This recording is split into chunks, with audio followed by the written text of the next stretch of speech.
I ordered some bolts.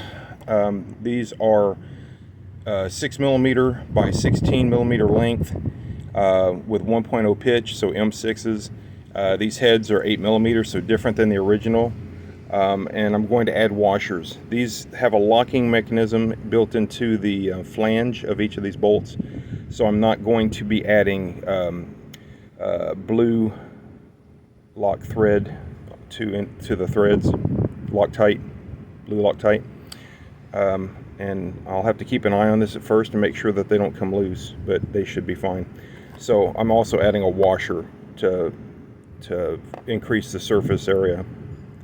So I got these on Amazon. They're a lot cheaper than buying the bolts intended for the transmission. These are a little bit longer, but I think they're going to be okay. We'll find out here shortly. These bolts are too long. These are 16mm long, but I thought with the use of the washer it would be okay. They're just too long. The spec is M6 12mm long, and I got 16. So these were the shortest ones I could find in a bolt deal. I got to get back online and see if I can find some either 12s, maybe 14s might work too, but I believe it calls for 12s. All right, well, so that's another hiccup in this job. So after thinking about it, I remembered that this set of bolts and washers came with nuts.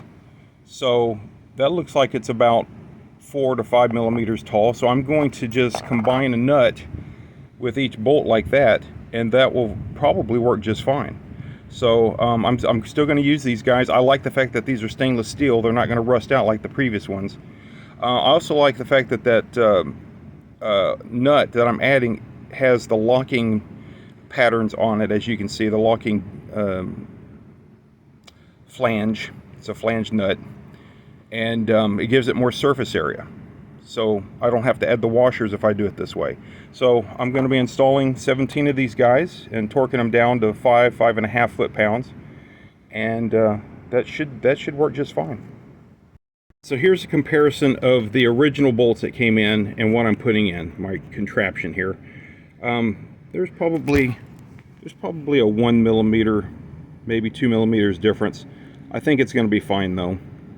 So actually, if you don't consider that tip, it's probably the exact same. Anyway, I'm going to be using it. Hopefully everything torques down. This is the last one. I'm putting the last one in. Then I'm going to be torquing it down to 5 to 5.5 foot-pounds. I've got all the new nuts and bolts installed. That's kind of weird to say for the pan, but all the nuts and bolts are installed. This one here, as you may recall, I had to grind it off, and I put vice grips to it, but I could not get that stud to come out, so I just left it there. The stud is still there. All of these have been torqued to 5 foot-pounds. I think spec is 5.5, but with 5 you probably overdo it anyway as you're tightening them.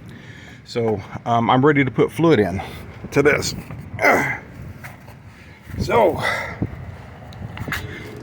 I'm sure it's recommended that you use Toyota brand transmission fluid, but I have had good luck with Valvoline.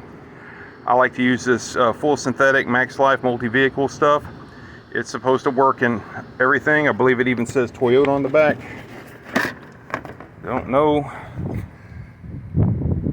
Anyway, that's what I'm putting in there. I hope it's the right stuff.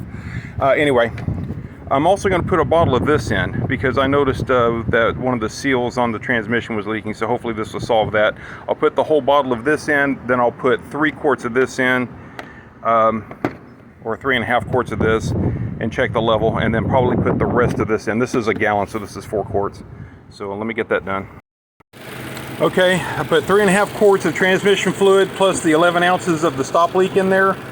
I need to drive it a while. I've already shifted through all the gears and distributed the fluid throughout the transmission. It seems like the transmission is engaging properly, but it's not on the ground. We won't know until we drive it.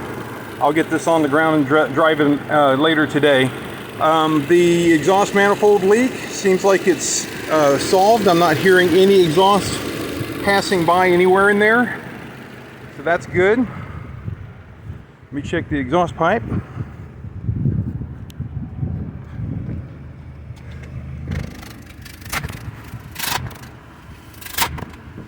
There's still an exhaust leak. still an exhaust leak somewhere. I can't tell by myself where it is, but there's definitely an exhaust leak. If it's past the catalytic converter, I don't give a damn.